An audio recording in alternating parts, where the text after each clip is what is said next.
With fall weather in full swing, even though it may not be fall yet according to the calendar, it's time to do a little myth-busting at-home show style about overseeding your lawn. Myth number 1. After a certain date on the calendar, you're too late in the season to do an effective seeding job on a lawn. Fact. Seeding results have to do with a whole host of factors. The date on your calendar is not one of them. Myth number 2. Seeding late in the fall means your lawn will never fill in. Fact. Dormant seeding often yields incredibly satisfactory results. Myth number 3.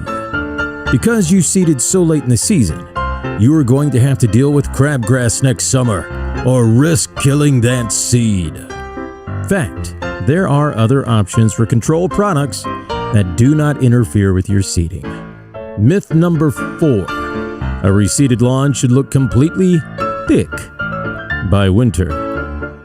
Fact. Cool season grasses, like tall fescue, can take a long time to mature. This has been Myth-Busting at Home Show Style.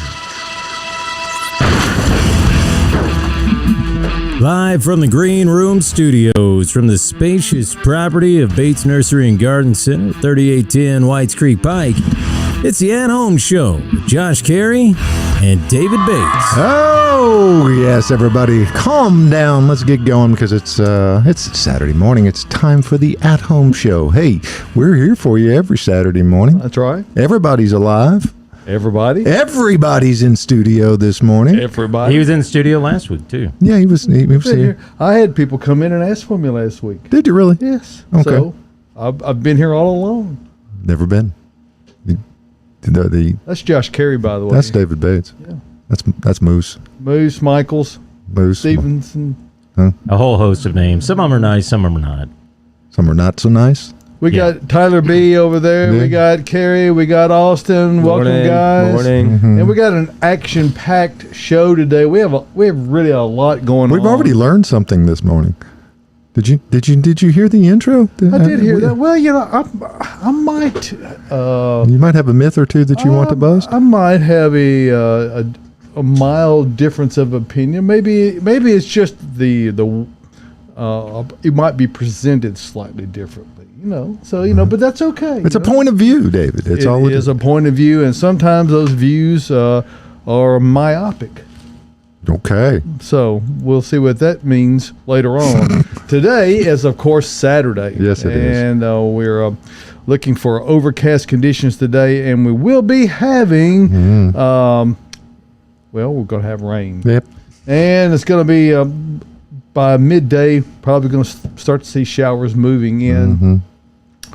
That's going to continue on through tomorrow now.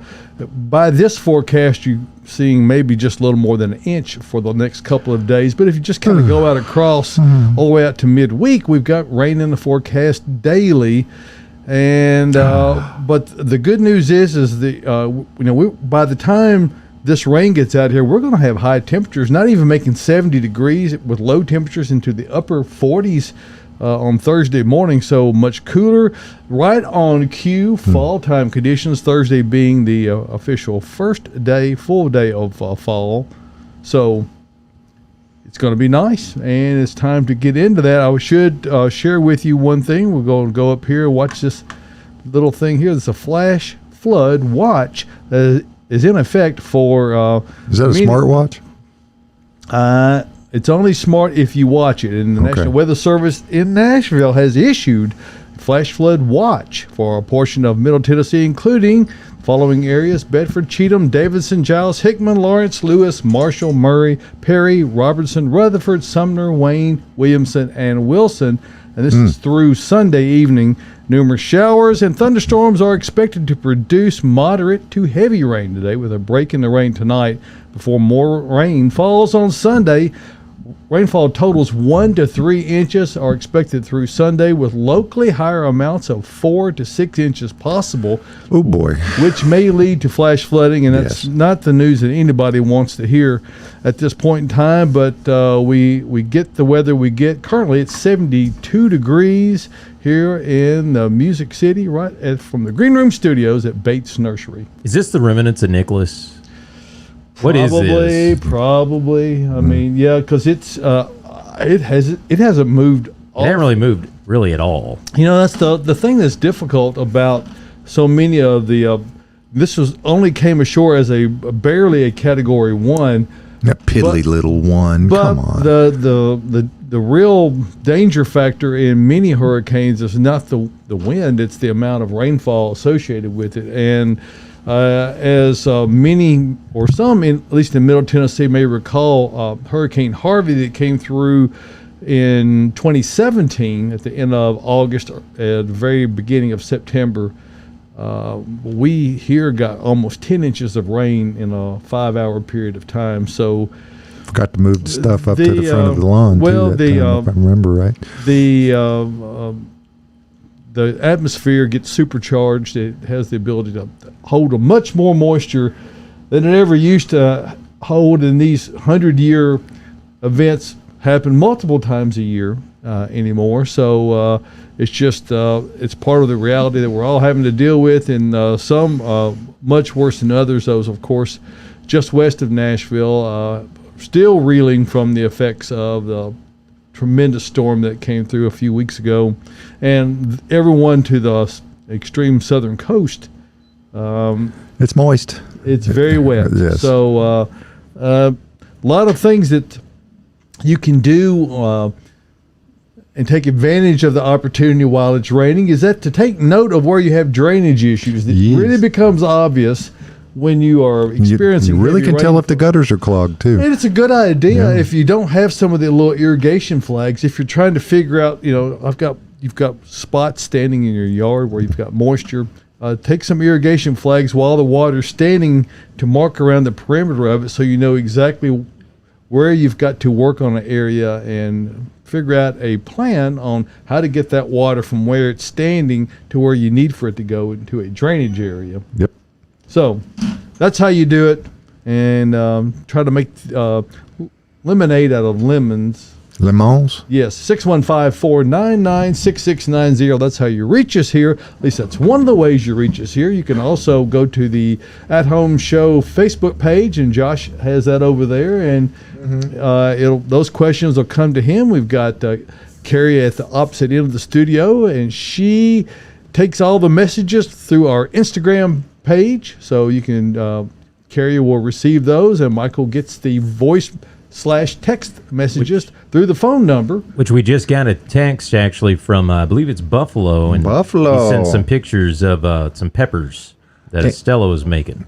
Stella. I'll tell you what, they are some, they really get into some serious cuisine, and I love the images that they always share out of all the sauces that they're making and all the things they're canning. Even that was even going on around the Cary household. It was, and if you noticed at the At Home Show with Josh Cary and David Bates asked our listeners to send these pictures. Thank you, Buffalo. We'll get it up here in just a moment because we'll get it transferred from one Apple device to the other Apple device, and then find out where it is, and then we'll get some things going on with that. All right. But Cary does have some questions, and since we have such an action-packed show today, we need to probably go ahead and go to those questions, at least get started on them, all right? All right, go ahead. Let's do it. All right, our first question asks, best way to rid plants of bugs when relocating them inside for the colder season.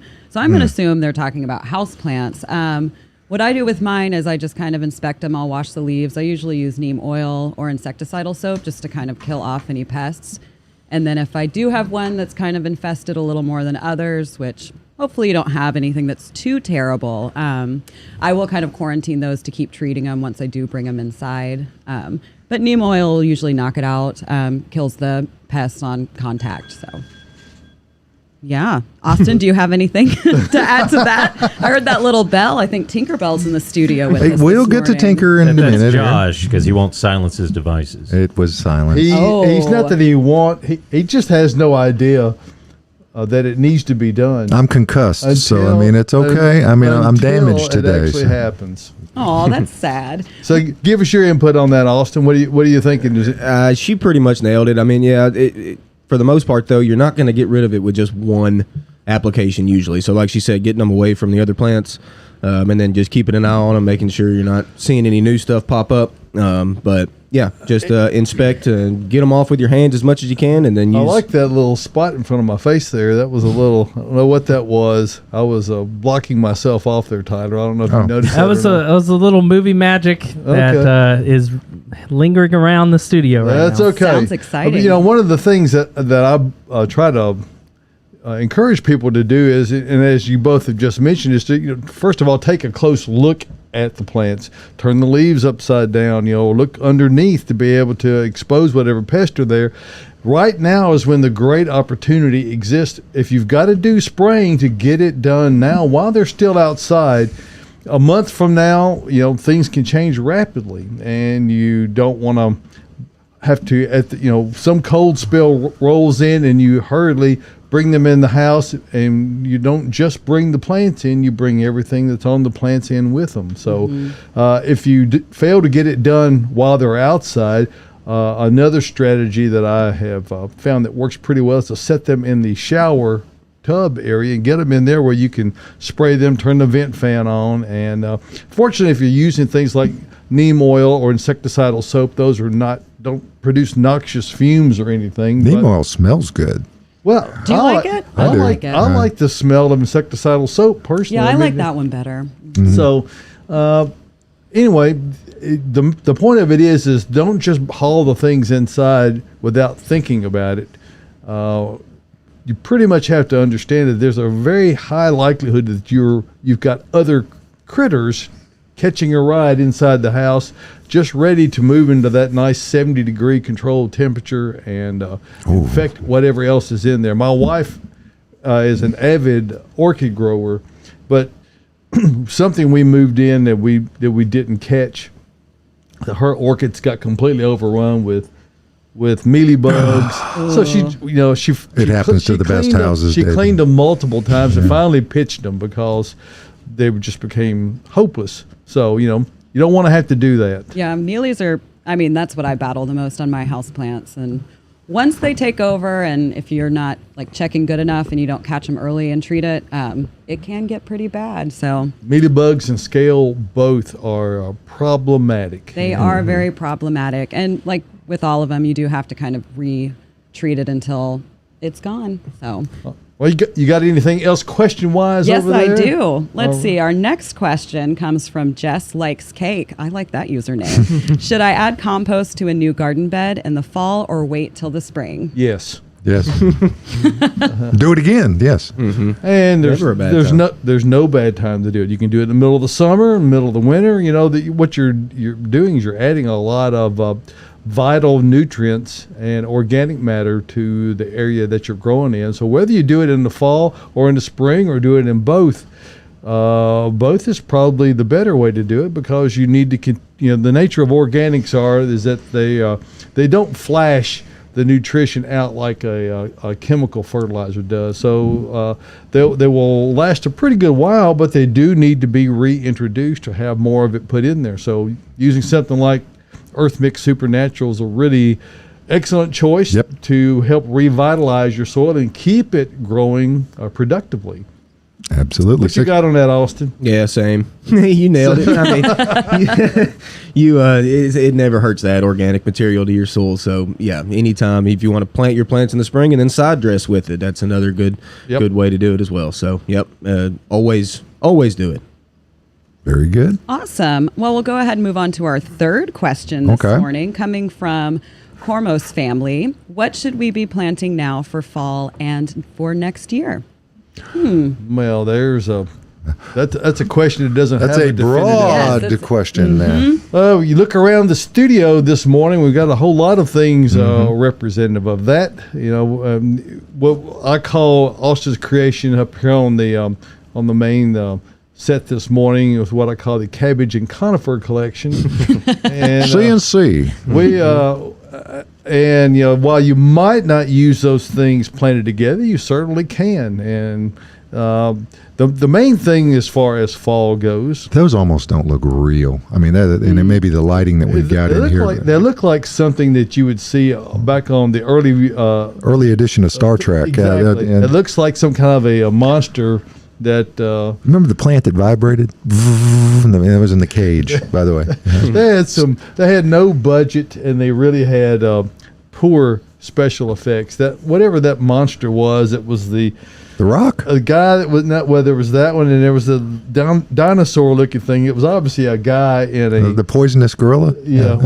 It has some very strange. TOS, man, it was the best series that they ever had. Yeah. Anyway, so Tyler wants to chime in there on that one, I think. Nope, just adjusting my mic. Star Trek's awesome though. Yes, it is. there are things that are right there in front of Austin, and you can welcome to speak to those that are specifically known for fall planting. You know, the cabbage that we've got here that's in front of Josh and I and Michael are one of the things that typically associated with fall plantings. But Well, and it's an ornamental that actually gives you something to eat.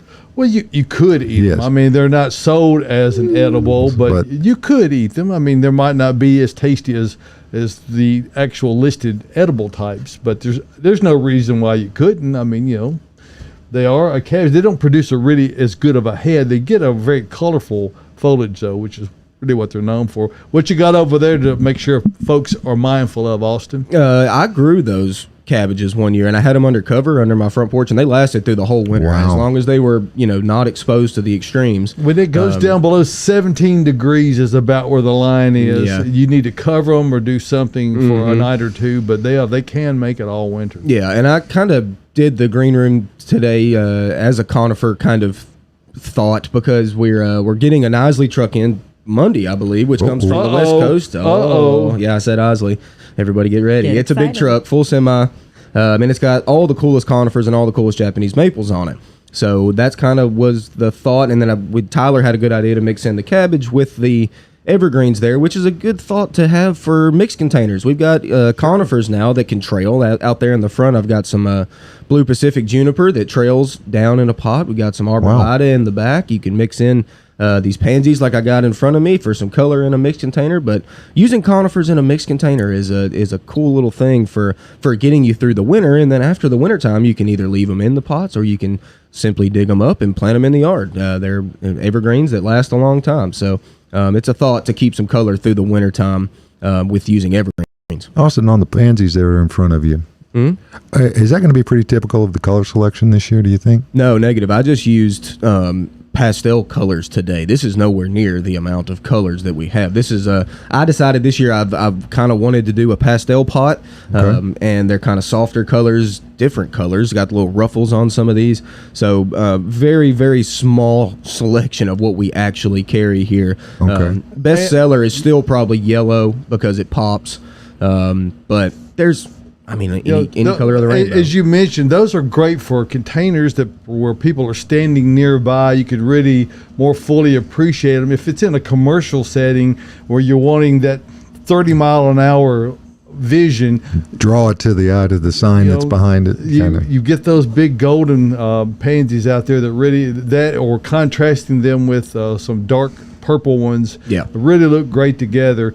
And of course, it's not limited to just pansies. There are pansies, there are violas, and then are the ones that are the cross between those two called the panolas. And Is that what they make that pesto stuff out of? that's something different, Josh. But no, I guess you can eat pansies, They're provided toasted pansies. providing that they have not been grown with like some herbicide or put on them, but they're used a lot in salads and that kind of thing. But panolas, what they do is they give you the greater ability to withstand the cold temperatures, as do the violas, but they give you a larger flower, more like a pansy. So they're kind of the happy medium in between those two. So a lot of people are discovering panolas. They've been around for a number of years now, but they do make quite a striking show. And just like in the violas and in the pansies, they have a wide array of colors available. Yeah, very good. Mama's looking for a unique color this year. She's tired of the pink and the yellow and the purple, so she was trying to get something else. Opt for the Halloween pansies. Ooh, that's my favorite Orange one. and black. Orange and black. There you Those go. black pansies. And you can just transform them into Thanksgiving pansies right after that, right? That's right. Just add a little bit of yellow and some white. You got candy corn. 615-499-6690. Yes, Mike. We got a text message. All right. It's actually from my mom. She's got a lemon tree. Yes. And she wants to know why these lemons have so many seeds in them compared to, say, lemons you might buy in a store. She sent a picture, and it looks like there's something like 30 seeds in this thing. Well, it just has to do with the variety. I don't know what variety of lemon she's got. I don't know either. If it were at a Doesn't look like a Meyer. Were it a Meyer lemon, it would not have so many seeds. But as with any other plant, every different variety of plant has its own unique characteristics. That particular lemon that she's got obviously produces a lot of seed, and the native Poncirus citrus that does grow in the woods here in Tennessee, it is nothing but seeds. Yeah. And it is so tart you can't even eat it, but it is. Does it pucker something, David? It puckers you from end to end. I would be my, but what it Double pucker. But it's not really much of a threat because they have so many thorns on them. You really can't get to the fruits. Mm-hmm. But Poncirus is a type of citrus that does grow, and they have nothing but they're like a solid seed pod. It kind of reminds you of a non-tasty pomegranate. Pomegranates are nothing but seeds almost. But I love pomegranates. They're quite tasty. Is that the same one we have the flying dragon variety of at the nursery? Yes. Okay. Ooh, I bought one of those. Yeah. Mm-hmm. They use that variety, or they use that plant as rootstock for almost all lemons because it's much, much hardier. Right. Not that your lemon's going to survive outside or anything, but the rootstock is much hardier than the regular rootstock that would be on a lemon.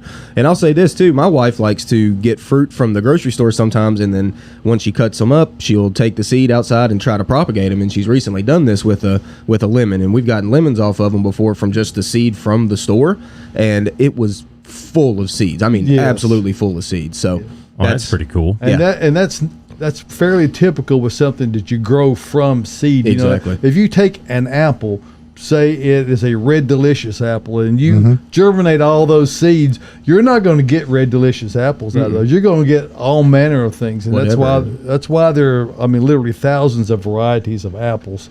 And that's the reason why things are grown in fruiting plants in particular. It's also true in roses, where that you want to keep things true to variety. There are bud grafts that are done. We had one that died back on us and came back from the rootstock, and I actually liked the flower that came back from the rootstock better than what we had originally. Well, there you go. Yeah. You talking about your rose? Yep, a rose. I had that happen to a tree-form rose. I had a late freeze after it already leafed out. Whacked it back so bad that it never came back from the top, but it came back from the rootstock. And it was. That's why they use rootstock like that. It's extremely hardy. It came back to be a 5 foot in every way bush, just loaded them with blooms, but it was only one bloom set a year. Right. It was kind of this like off maroon color, and I actually found out what the rootstock was. I forget what it was now. But yeah, extremely hardy whenever they come back from that rootstock, but it's not what you wanted originally, if that makes sense. All right, 615-499-6690. That's the number to reach us out. And if you got a text or you've got a picture, and Tyler, when you get a chance, we can go at any point in time to the picture that Buffalo sent us. 2 or 3. 2 would be the input there that we're going with. And now this is amazing. Look at the size of those jars, David. Gallons? You've got some sunglasses down there at the bottom for a kind of a size comparison. I'm going to say those are gallons, and there are several. Now, we've seen pictures of Bill and Estella's garden. It was quite large, and and they really like peppers, and I think he likes the hot peppers like you do too as well. Those are beautiful. That is really, what a wonderful decoration they are in the pantry area, or just to have lined along the wall. Beautiful color. Well, peppercini. Now, again, we at the Cary at the Proving Grounds, we had our first experience with canning this year. Now, my bride grew up in a household. You've heard about the legendary Opa and Opa's tomatoes and Opa's garden. They were canning fanatics, and they canned, but they came from the old country. Well, one of them came from the old country, and one of them came from Pennsylvania. So I don't know if it's this. old Pennsylvania, Western Pennsylvania. But Anyway. Pennsylvanians are only one generation removed from the old country. So Yeah.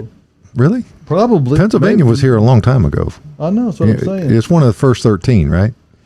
Anyway, right beside of it. She, Anyway. as with a lot of things that you do in your household, your children don't necessarily take a great amount of interest in it when it comes to work. Yeah. And it's not an easy job, but it's not terribly hard. But if you're doing production like these, and this looks like a pickling process more than it was the canning. But folks, if you haven't ever tried it, it was a lot of fun. Well, I mean, we had a blast doing it. And if you're into organic gardening, and if you're into gardening, I don't know why you wouldn't be into organic gardening. You want to have things that are as chemical and completely devoid of all that. And so when you grow it yourself, you have complete control over what's going into your plants, and that's the fruit that you're going to eat. So, well, the bounty that you get. I mean, I had 2 tomato plants, 2 pepper plants, well, 3 pepper plants actually, and 1 cherry tomato, and that we produced this year more fruit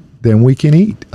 So we're going to have to try to produce it, preserve it one way or another. The pepper process may happen this weekend. It's going to rain anyway. So. Tyler, let's if you have it queued up, why don't we go ahead and run the little spot here, and then we'll come back and talk to Cary about what we've got going on special this weekend at Bates Nursery. Fall is here. And what better way to celebrate the turning of the season than with a trip to Bates Nursery and Garden Center. David Bates and his knowledgeable staff can help you find the perfect plant and help you understand how to care for it. Whether it's flowers, shrubs, trees, ornamentals, veggies for the garden, or even a hanging basket for your mom. Bates Nursery and Garden Center has something for everyone. It's easy to find too. Just 1 mile north of Browning Parkway and Whites Creek Pike, 10 minutes from downtown Nashville. Bates Nursery and Garden Center. Beautifying Nashville since 1932. And that is right. That's right here where we are. We open at 9 o'clock today, and we've got a really special event happening today. And Cary, I'm going to pitch it to you and let you talk about that and what everyone can expect to see when they come out to Bates Nursery and Garden Center today. Before you go into that, I might say that you kind of got a little hint of it in the photograph or the video that you saw of the pansies there. We have 4 more sections of our greenhouse renovation complete. So in addition to the garden center, we're now 7 sections deep, only 3 more to go. We'll hope to get those done this winter where we have that re-roofing process completed, but it certainly has greatly improved, and big kudos to Austin and all the other guys who did such a great job on getting the covers put on those. Quite a lot to getting it all put together, but Cary, talk about what we've got coming in or what's here today. Yeah, it's already here. So we have Music City Tropicals that have brought in quite a array of some of her rare plants. She has a lot of rare philodendron, monstera. Really, there's so much out there. I know Austin took a look. David, I think you might have seen a little bit as well. I did. But she has stuff ranging from $5 to I think about $3,800. $3,800? Yes, there are some very rare plants that she has out there. And we do have a little video segment that I got right before I came in here. And it just shows like a really small selection of what she does have. She didn't have, I don't even think she had half of what she brought out. So if we want to go ahead and roll it, then I can keep talking. Ooh, so there's a good one. So that's a pink princess philodendron. And we're just going to go on a little tour while she's setting up. There's her lovely little sign. She's working hard in the background there. That's an albosingonium. They're really cool, really hard to find plants. And this is just a selection of her Hoya that she's brought in today. And all of this is going to be available starting at 9 a.m. Look at them. And these are plants that we normally would not carry here. Correct. They're very rare and collectible types and cultivars of various different tropicals. So it really offers a lot of unique things for those of you who are, and you know who you are, the really plant collectors. You get a good chance to get to see a lot of really interesting things. And because wintertime is coming along, and it's a great time to be thinking about it. Yeah, I was told to bring home a moss pole. She does have moss poles, which are funny. They're hard to find here in Nashville. We have people who come in. That's going to be a popular one right there. That come in all the time looking for moss poles. She does have some for sale with her today. So, Josh, you can grab some moss poles, bring those on home.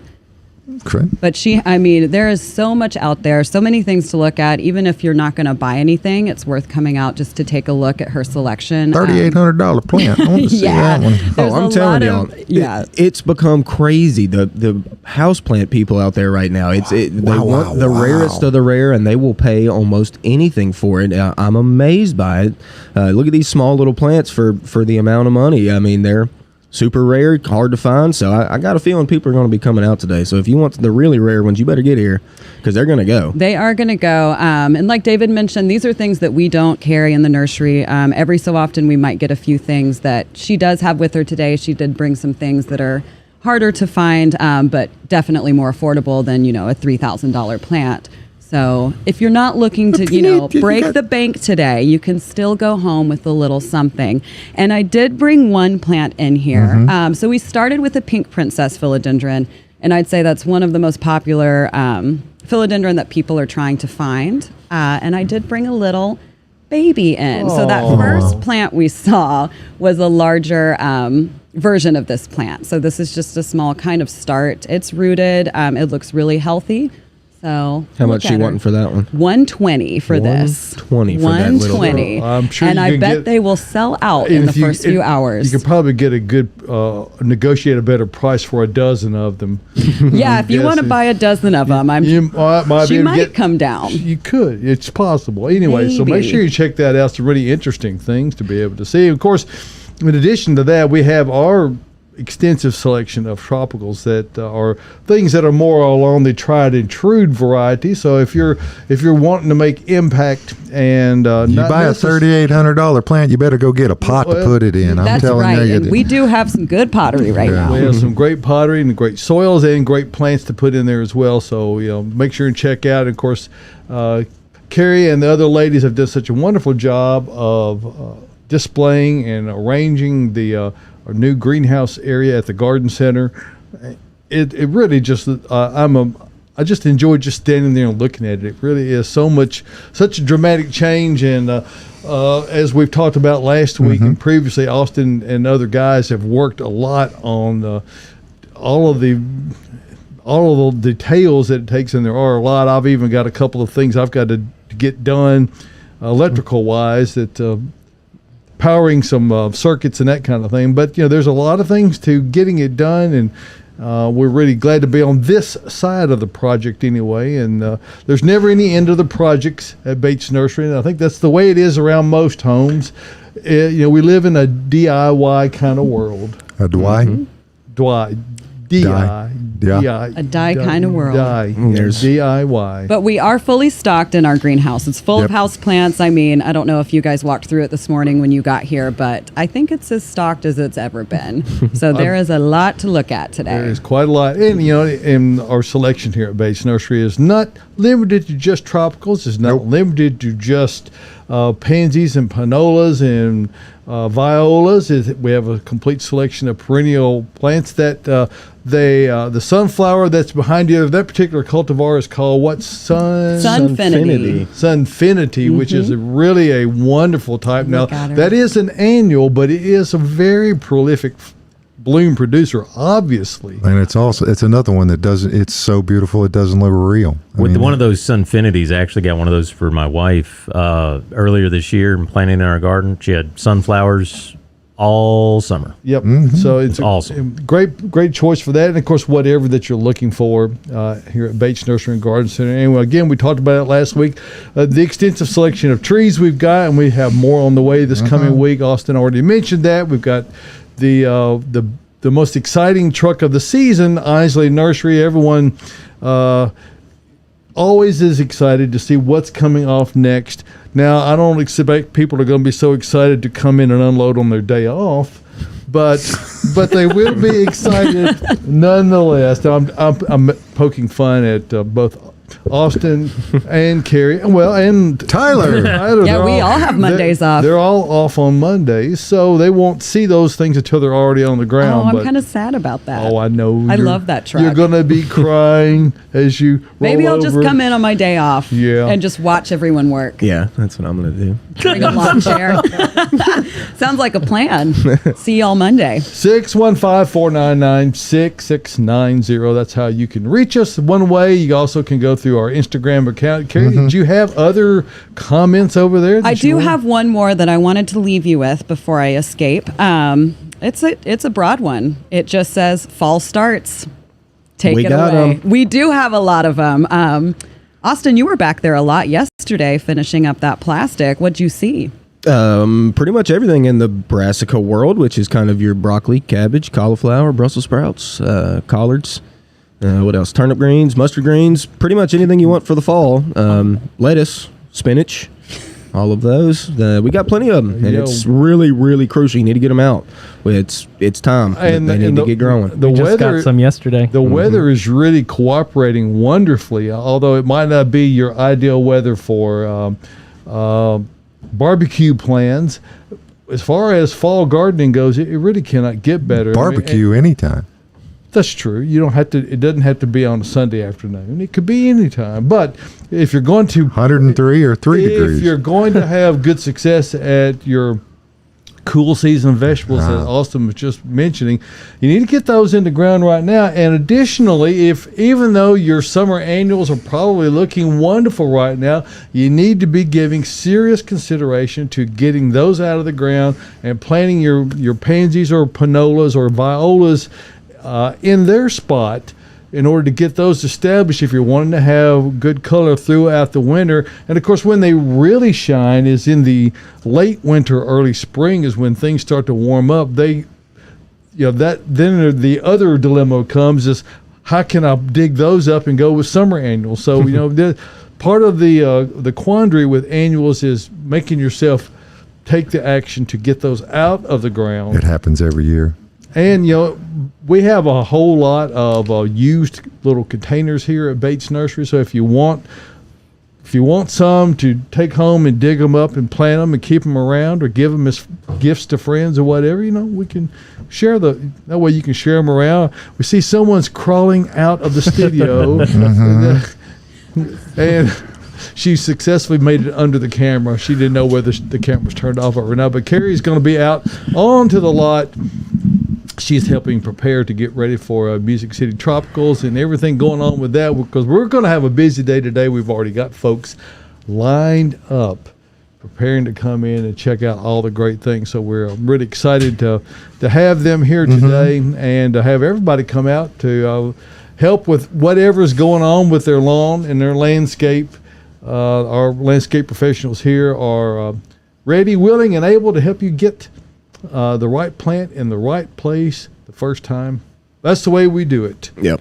Hey, I got a little pro tip while we're talking about this. Before you plant your pansies in your mixed containers, we've got bulbs. You need to put some tulips up underneath those pansies if you've never done that. It's really great because you get that first pop of color in the spring, and then magically the bulbs the tulips will push right through those pansies, and they'll be sitting atop the beautiful pansies down below, and you got these nice tulips right above that. Put them in there tight, y'all. Don't just barely, get you a whole pack and put those tulips real close together. It's just a one season thing. So get them up underneath the pansies, let them overwinter dormant, and then they're going to come up early in the spring through the pansies, and you've got a pot that you've never seen before. So if you've never done it, do it. Yeah, and it really is a great pro tip because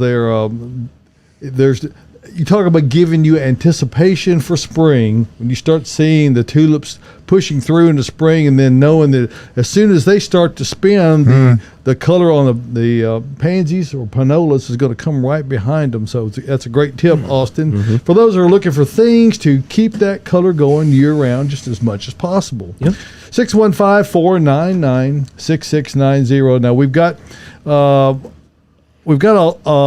I guess we'll just take a moment here and talk about if you're going to have success in growing your plants. It doesn't happen accidentally. We recommend using Earth Mix garden products with when you use Earth Mix, you really have made the decision that you want your plants to do their very best. You're not just wanting them to hang on and survive. You really want them to thrive. And be able to grow and be amazed at how prolific their growth can be. I planted a red maple in my front yard 3 years ago that was a 15-gallon red maple. I had a 125-year-old sugar maple that had to be taken out. It had gotten old and diseased. That red maple in 3 years now is well above 6 inches in diameter. I mean, it's a monster tree, but I did take the time to make sure it was planted right using Earth Mix Garden products. So if you'll do that, you can have great success in gardening. We find that plants that are, there's a very, very low loss rate of plants that are planted. One of the products we recommend a lot is Earth Mix Landscape, which is a premium soil conditioner. So no matter what you're planting, whether it's using Supernatural for organic gardening or whatever, all of the Earth Mix products are 100% organic and sustainably produced right here in Nashville, Tennessee. So want to make sure that you know that you can go all over the Middle Tennessee area and you can find Earth Mix Garden products. Just go to earthmix.net, click on the Find Earth Mix tab, and once you're there, you can go scroll down the map and you'll see all the locations all over Middle Tennessee, Kentucky, even up into Indiana and Ohio. So check all those out at earthmix.net. And remember this, success in gardening indeed begins at the ground level when you use Earth Mix Garden products. And appreciate you giving us a moment to talk about that and helping you get your garden growing and doing its very best. But you're not lying. I'm an absolute advocate for the Earth Mix products. Well, I think once you've used it, you recognize what a great value that it is because of what it does for you and the great assist that it gives you. That just we talked earlier, Austin, about the question was whether. Is it better to put compost on in the fall or in the spring? And the answer is yes. You really need to do both. And that's the nature of organics and what they give you. So if you're really into gardening, you're out there kind of looking for things to be involved in. That's one of those things that your plants are going to show their appreciation by the amount of growth they put forth. Well, and I mean, here at Bates in particular, you can buy the Earth Mix products in bulk. You can have it put on your trailer in the back of your pickup truck. Sure. Now, if you're doing a raised bed, like I live in Rockford County. You know where that is? Yes. Okay. And there's a little clay. A raised bed, we did use Earth Mix Garden and then top dressed over the last spring, right before the growing season started with the Supernatural. And I talked about my bounty. I'm not bragging. I mean, I'm not a rocket scientist. I mean, you get some water, some sunshine, and some Earth Mix and some plants. And everything just popped out there, and it's amazing. I mean, I've got more jalapeno peppers than it's amazing the bounty that you can get with the product. Well, and I don't think anyone's going to become an avid gardener if they fail at it. Right. And certainly there's nothing you can do in gardening that's 100% successful. I mean, successful gardeners are not people who have 100% success. No. Successful gardeners are the ones who are appreciative of the things that go well and take the time to understand what's going on functionally and where the problems are and sometimes you got to say, Austin, maybe I shouldn't be trying to grow that, or maybe I need to move it to a different spot. There's always some different considerations to be thinking about with regard to your gardening efforts. Exactly, yeah. And I usually tell a lot of people, sometimes you got to learn how to kill a plant before you learn how to grow one. You got to know what you did wrong and how to fix it, and whether it's with water, which it usually is, especially with plants in containers.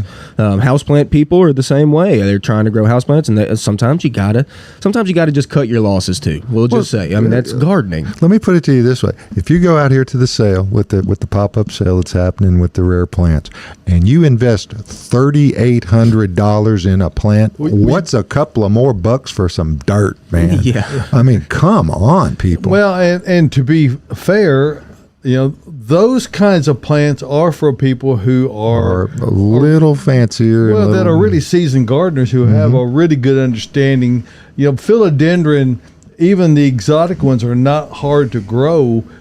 But you certainly, as a neophyte gardener, and I mean someone who's a big, my wife doesn't like that word for whatever. Neophyte? Neophyte. Anyway, but that's a different I'll remember issue. that. Yeah. Well, I mean, she thinks it means something negative, and all it does is describe someone who is a beginner, who's Rookie? a newbie, Huh? and everyone starts somewhere. But as a beginner, you wouldn't want to start with maybe a plant that costs a few $100s. And you need to learn on the ones that cost a few dollars. And if you're going to get an appreciation about how to water, how to What not to water, when to water, yes, try to how- play. the light conditions, Right. all those things. You're going to be better off to do that with something that's a little less expensive.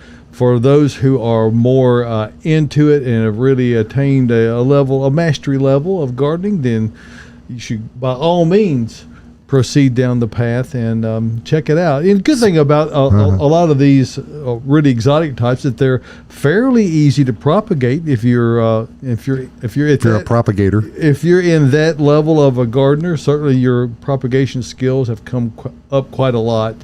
So Yeah, check all that. speaking of beginners, on the actual Earth Mix website, there is a great blog where Honora has actually compiled a lot of information, including this one blog post that says how and when to use Earth Mix garden soils and amendments in your garden. And if you scroll down, there is actually a calendar, There you go, right there. Visual aids? a visual aid calendar, goodness. believe it or not, that shows you when to use each landscape or each Earth Mix amendment and when to apply it. When's the best time? And of course, for Proganics Indoor, any time is a good time because Exactly. when you're dealing with these house plants, like they can be repotted almost any time of the year.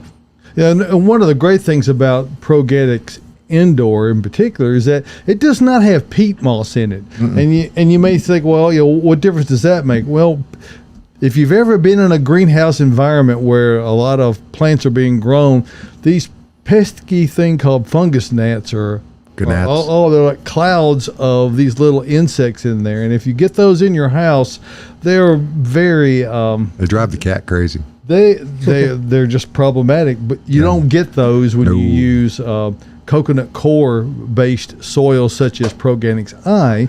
There's no peat in there at all, and you will not get fungus gnats. So Don't just rely on the carnivorous plants. there for that you one. go. There you go. Just out of curiosity, what plant out there is $3,800? We're going to have to go see after the show. Did you see Austin? I didn't. I didn't see which one was 3,800. It might actually be a philodendron though. That I think they ought to go ahead and make it 3810. Why not just boost it up to 4,000? no, 3810 Whites Creek 30? Pike. Yes. Oh, I got you. Okay, that's the tip. All right. Speaking of tips, we may start a new feature here on the At Home Show. David and I just talked about this just a moment ago. We were talking about neophytes. Now, neophyte humans are called children, right? Correct. Okay. What is one of the best things that you can do with your neophytes? Well, it's reading to them. And with them. Absolutely. So if you have children in your household, Me. Austin, me. me, okay, all right. Or if you're just childish. Or you Gosh. if you love good literature. I mean, now here's the thing: we are going to. I have a selection. I have a hookup at the household that has quite the connection to some books. Let me see the top one you've got there. How to what is that? Is that not at home appropriate? Z grows a tree. Let me see if I can tilt that where it's lights a little bright. The white balance is There we Tyler. go. The white balance. There we go. It's all automatic, Z buddy. grows a tree. So this is one that Okay. I will be reading out of next week. You will be reading out of that I one will next read- week. I haven't read anything from it, but I think Okay. it's appropriate for me to be reading Z grows a tree. Well, now here's another one. Now this one is the little green hen. We understand that it is a sequel to the classic Little Red Hen. Now, I think I missed that one, but we're growing things in this one too. I brought one for Cary, and she said that the Angelina Ballerina, the one that came before this, was one of her very favorite books as she grew up as a child. This one is the song. Now, this one has to be the This is the story. This is the story of the Tennessee Titans last Sunday. Okay. I may reserve this one for myself. I don't know. We'll have to see. But we're going to pass these around, and we've got the Ella's Knights. We've got the Sleepy Bird. That's the one I'm going to do. Okay, Michael has one. We have Zorro gets an outfit. Actually, Zorro. I'll do Okay. those. Good night, Mr. Panda. And I'll wait, Mr. Panda. This is lessons about patience. It should be used by all the gardeners in the world. Yeah, absolutely. Patience, as it were. So we're going to try this and see if it works for us. But we'll ask everyone in the staff to pick a book, and then perhaps we'll read from them at different times during the show or going forward. The interesting thing about this book is that it actually gives a number of technical information in little small print to the side. So it kind of covers. Uses a lot of Latin, I imagine. Yeah, So. it's it talks about a Douglas fir in here. So we'll be talking about Douglas the fir. yeah. I mean, you didn't know Douglas had fur, did you? Alrighty, folks. I thought that was Pam's brother. But Douglas. Pamela fir. Yeah. Yeah. This is actually FIR, Oh. not FUR. R. Yes. Yeah, the Furbies are out there. They're everywhere. Alrighty, folks, 615-499-6690. But we hope you will enjoy this. This is going to be an experiment. We've done books in the past. David and I did a show with a bird book one time that had audio. Yeah, I remember that. That one got sideways pretty badly. Okay. Yeah, it was if I remember right, it was like one of those books that you get as a kid. You'd hit a button, it'd make a bird noise. Oh, yeah. And all you did was hold it up to the mic, and we just listened to random tweets, like real tweets. Not tweets. I think this was Not today. No, no tweeting today for some people in the room. I think this predated you by a few years. Oh no, I remember this. He brought this book into I brought it you when back. Oh, And okay. we brought it That's back right. because we come across it. I think it lives at the Bates Motel now. It does indeed, yes. And it's quite the tome. Well, whenever we have young ones come visit, well, it's one of those we put out front and center, and they can always refer to that, and it's guaranteed to have minutes of entertainment. minutes. value. No. Read to your kids. You can get your kids out in the garden. I'll let Sam do a review over these too. Well, and Austin's, we understand that his, I imagine he reads it to his little girls every night before they go to bed. Pretty don't you? much. There we We do. go. And you'll get it rolling. Speaking of your Titans comment, I wanted to jump in here and cut over to this, which is our boys on the Titans pre-roll. This There you is go. putting in the work. There was a hype video that's made that plays at the home games for the Titans. You must And, have worn them out that day. I mean, Is that you, Austin, in the back of that truck? That's That's him. me in the- That's I him. recognize the tall socks. Yep. Yeah. Okay. So yeah, they wore me out. We did like 30 takes, putting like 20 bags in the truck at a time, and it was like 100 out that day. yeah. But we had fun with it. I made the Tron. Absolutely did put the work in. We for the- did. Yep. Yes. That was funny. Well, they need some supernatural, like, for sure. I can tell you that, because they need to be amended a bit. Maybe they just need a new coach. Oh, so, Hey, it's week one. We're fine. That's like I said. I was disappointed. I think needed that- new I left think there- tackles. What I we think need. there were a level of disappointment that kind of. No. permeated. No, this one was bad. This one very bad. I only looked at. I was passing through an airport, and I looked at the score, and it was at the end of the third quarter. Oh, it was over long before then. Okay, I don't need to know any more about that. Okay, we love you, Titans. Okay, Just, now you're going to the loudest stadium in the nation. So- If you only lose by 1 point, it's still just one loss. So might Yes. as well go ahead and get the bad ones out of the way. During that game, we put it on, and I was just sitting there, and I looked at Sam. I said, "Listen, do you hear that?" And he goes, "What?" I said, "Listen close." And he goes, "What is it?" I said, Josh that's the crying. sound of Josh's heart breaking." Yes. And he goes, "It's kind of loud." He goes, Disgusted. I was. and that's up in Robertson County, and he's down there, near Smyrna. I could hear it that far. No, I was at the stadium, dude. Oh, then it reverbed off something down there. Yeah, it's the Wi-Fi is amazing in there. cook, pop popcorn. There's so much signal in there. 615-499-6690. That's how you reach us here on the At Home Show every Saturday morning, or anytime throughout the week for that matter. You can reach us at your lunch break or whenever. If you got a thought, you got a question, put it out there. We'll talk about it here on Saturday Wake up mornings. in the middle of the night, send us a note. And you are obviously watching us live right now, unless you're watching us at the time of your own choosing, which can be any time because we're available. It's out on YouTube. Out on YouTube. Just check it out anytime. On demand. 24/7, 365. We're here for you. We've got Cary has stepped out of the studio because she's preparing for the rare and exotic plants that are going to be front and center today. But we also have a complete lineup of everything for your lawn and your landscape. Austin, let's talk for just a moment about the things that folks need to be doing to come in to be as prepared as possible when they have a situation that they're trying to address in their landscape. What do they need to bring in to help you and other landscape professionals out here give them the best results possible? Mainly just pictures, really. I mean, I can really get a much better visual, especially if we're trying to design something for you, get you a landscape design. If you say you've ripped everything out and you want to start new, showing me the space and your sun requirements, how much you get, or if it gets a lot of shade, whatever, that helps me a lot to best get you what you need. And I think we're different here in the way that we do it is that we don't design something and draw it up on paper and charge you a lot of money to do that. We walk around with you and we show you what will work for your space, and you let us know what you like, rather than me drawing the plants that I like. You may not like them whenever I get finished with the drawing. So, coming out here and walking around with us really helps you see what you're going to be planting in your yard. And we've got pretty much anything you want right now. We are really, really stocked. So it's a good time to come out. It's a good time to plant.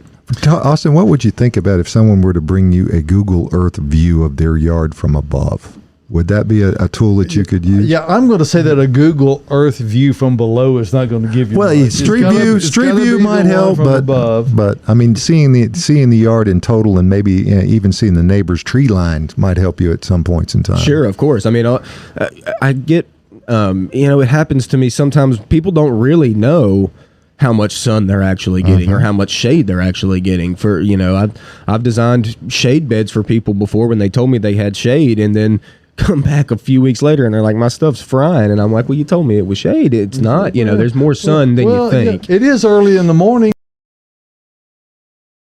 Yeah. Exactly. And really, we only, guys, just so you know, we only term full sun as like a 4 to 6 hour period. We're not talking like plants need sun from sun up to sundown all day long type of thing. Plants can certainly handle that. Some sun-loving plants can handle it. But if you're getting 4 to 6 hours of direct sunlight a day, that is a full sun environment. We are not giving you shade plants for that. So just be observant of your space, and then we can greatly help you. Hey, we got a Facebook question that came in here. Do. If we can try and answer it before we go off the air. How can I protect my Rose of Sharon from the winter? It's only a few in the spring. Will it survive winter being so small? Yes. Yes, it will. They're very tough. Very hardy.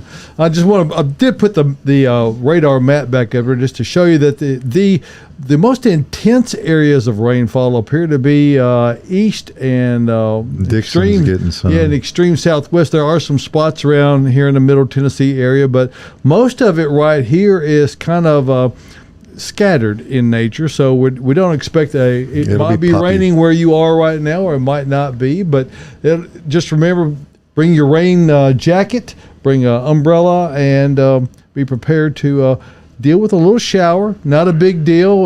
We deal with it all the time, and we'll help you get your things worked out.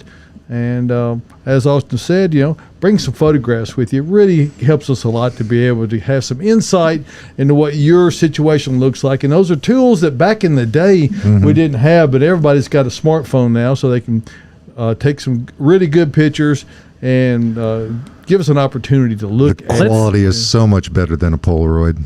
Yes. Let's see if we There's can. a certain charm about the Polaroid, though. For a minute.